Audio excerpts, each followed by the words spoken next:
Just a few weeks ago, the Navy admitted for the first time that several UFO videos were real, meaning they show actual area phenomenon that so far the Pentagon cannot explain.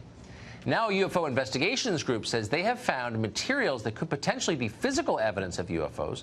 Luis Elizondo is Director of Special Programs at the To the Stars Academy of Arts and Science. He also headed the Pentagon's Office for Investigating UFO Incidents, and is the star of the History Channel's Unidentified. He joins us tonight. Luis, thanks so much for coming on.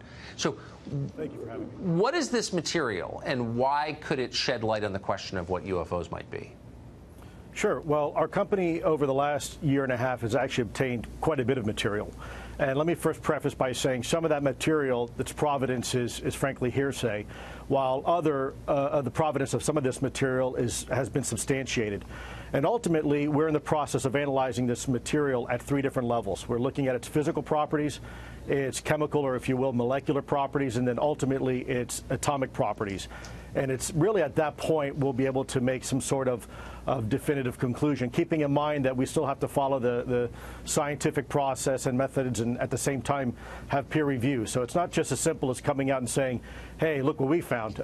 There's a lot of work that still needs to be done. I bet that's right, and of course you'll be challenged, as you ought to be challenged, I think. But quickly sum it up for us. Why do you think this material might be connected to UFOs?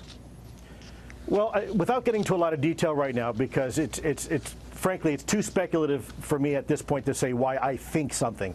At the end of the day, it's going to be what the analysis tells us. And if you have, for example, interesting isotopic ratios that are not normally found, let's say, on this planet, then you have to scratch your head and either A, it's been engineered that way, or B, it came from somewhere else. And ultimately, that's what we're trying to find out. So these are materials brought to you by people who say this is at the site of a UFO incident or a crash? In some cases, yes. Again, unfortunately, I can't elaborate too much. With some of these individuals, we do have non-disclosure agreements, but it's from various sources, both private and governmental. It goes without saying, I hope that you'll come back as you get to the bottom of this. We remain skeptical but open-minded on this and all things. Luis, great to see you today. Thank you so much. Me. Of course. Absolutely. Thank you.